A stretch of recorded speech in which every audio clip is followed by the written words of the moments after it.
Murder of ghost यानी भूतों का कत्ल। हाँ जी दोस्तों, एक इंटरेस्टिंग कानूनी किस्सा आज मैं आपके लिए लेकर आया हूं। मामला है उड़ीसा का, डिस्ट्रिक्ट बलासोर, गांव का नाम है रस गोविंदपुर, जहां पर भूतों का कत्ल हो जाता है और कोर्ट में सब कुछ साबित भी हो जाता है, लेकिन कोर्ट फिर भी एक्यूज को एक्विट कर देती है। ये सब कैसे होता है, क्यों होता है, ये मैं सब बताऊंगा आपको। चैनल पे नए हैं तो चैनल को सब्सक्राइब कर लीजिए।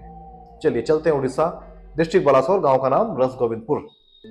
यहाँ पर एक जगह है जहां पर एरोप्लेन्स के स्पेयर पार्ट्स का जो स्क्रैप है वो उसका ढेर वहां रहता है। एक एरोडोम है, एरोडोम एक जगह है जहां पर स्क्रैप पड़ा रहता है एरोप्लेन्स के स्पेयर पार्ट्स का। और इस जगह के आसपास ट्राइबल कम्युनिटी रहती है।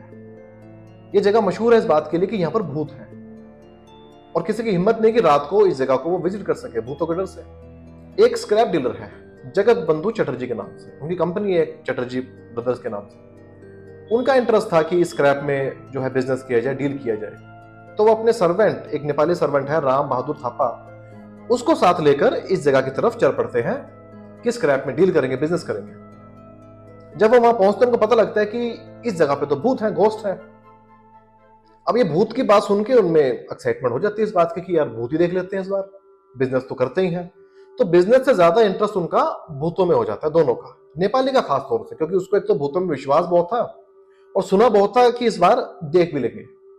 तो ये घूम रहे होते हैं रात को उस एरिया में। एक चाय की दुकान पे ये जाके रुकते हैं। उस चाय की दुकान पर एक ट्राइबल पर्सन, लोकल जो है, वो पहले से रुका हुआ है।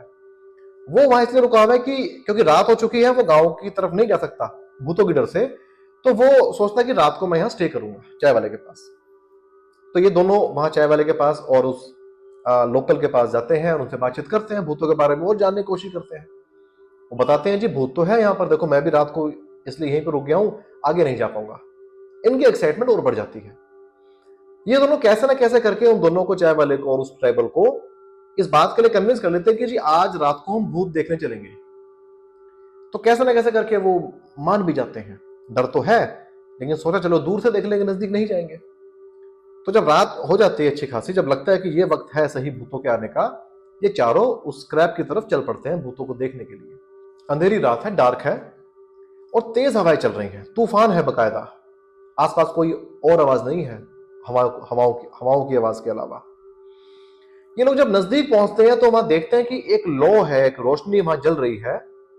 1950s के आसपास की बात है, ये बल्ब नहीं थे वहां पर, लैंप होगा, कोई लो होगी। इनके लिए हैरानी इस बात की थी कि इतनी तेज हवाओं में ये रोशनी कैसे अपने आप को एग्जिस्ट कर पा रही है, कैसे मेंटेन है, ये बुझ क्यों नहीं रही है। इनको लगता है गड़बड़ तो है, अब लगता है वक्त आ गया है भूतों के आने का। ये थोड़ा और नजदीक जाते हैं डरते हुए। ये देखते हैं कि उस लॉ के आसपास कुछ मिस्टीरियस कुछ एक्टिविटीज हो रही हैं, कुछ भूत दिख रहे हैं इनको बकायदा वहां पर। तो जैसे ही कहते हैं कि यार भूत तो है और रोशनी भी है, बड़ा कुछ मिस्टीरियस है, इतने में ही जो वो सर्वेंट था वहां, नेपाली जो था, वो, उसे पता नहीं अचानक क्या होता, अपना आपा खो बैठता है। वो अपनी खुकरी निकालता है और भूतों के ऊपर हमला कर देता है खूब। खुकरी उनका एक वेपन है, चाकू की तरह, उससे हमला कर देता है और वो मारता है खूब भूतों की तरफ, उसको चलाता है, लगता है भूतों को भी। और पीछे पीछे वो जो चाय वाला था वो भी जाता है। अंधेरे का वक्त है, इसको नहीं लगता पता नेपाली को, एक खुकरी का वार उस चाय वाले को भी लग जाता है। वो चिल्लाता है नेपाली ने मार दिया, नेपाली ने मार दिया। इधर जो भूत जिनके चाकू लगे हैं वो भी नीचे पड़े हैं, वो भी चिल्ला रहे हैं। इस चीख चिल्लाहट में अचानक जो नेपाली है वो अपने सेंसेस में वापस आता है और पता लगता है कि ये भूत नहीं थे, ये आसपास की ट्राइबल वुमेन थी जो कि वहां पर महुए के फूल कलेक्ट करने आई थी। महुआ एक फूल होता है, उसमें मिठास होती है, अल्कोहलिक ड्रिंक बनाने के काम आता है वो। क्योंकि हवाएं तेज थी, तूफान था, फूलों ने झड़ना था, तो वुमेन आ गई उस फूलों को कलेक्ट करने के लिए। उनके पास एक लालटेन थी। अब वो लालटेन ऐसी थी जिसपे हवाओं का असर नहीं होता है, सेफ रहती है वो। लेकिन जब तक इन सारी बातों का पता चला तब तक एक ट्राइबल वुमेन मारी जा चुकी थी, 2 इंजर्ड हो चुकी थी और चौथा जो चाय वाला था वो भी इंजर्ड था। एफआईआर हो जाती है, सेक्शन लगता है 302 मर्डर और 326 grievous injury with deadly weapon. Trial चलता है सेशंस कोर्ट में। सेशंस कोर्ट में डिफेंस ये लिया जाता है कि इस नेपाली ने जो एक्ट किया है वो मिस्टेक ऑफ फैक्ट में किया है।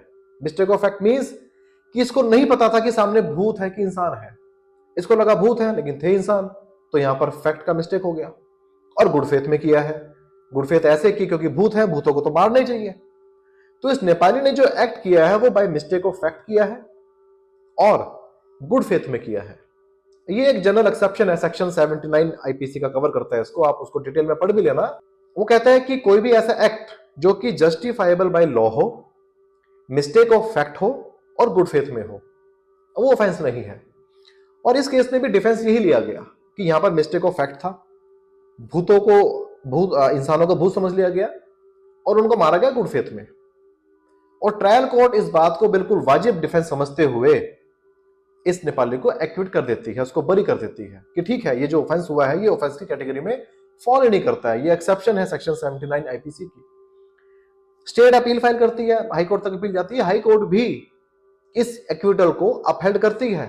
सेक्शन 79 का डिफेंस यहां पर भी नेपाली सर्वेंट को मिलता है और कोर्ट ये मानते हुए कि जो नेपाली ने किया था वो बाय मिस्टेक ऑफ फैक्ट किया था और गुड फेथ में किया था, इसलिए वो ऑफेंस नहीं है। इसमें दोस्तों एक बात याद रखना, मिस्टेक ऑफ फैक्ट तो चल जाएगा लेकिन मिस्टेक ऑफ लॉ नहीं चलेगा। Ignorance of law is no excuse. तो इस सारी बातचीत में मिस्टेक ऑफ फैक्ट था और गुड फेथ था, इसलिए वो बरी हो गया। केस का टाइटल है स्टेट वर्सेस राम बहादुर थापा, 9 नवंबर 1959, उड़ीसा हाई कोर्ट। ये था हमारा आज का एक इंटरेस्टिंग कानूनी किस्सा। चैनल को सब्सक्राइब नहीं किया तो कर लीजिए। फिर मिलेंगे किसी और बातचीत के साथ, तब तक नमस्कार। मैं आपका दोस्त विपिन कुमार।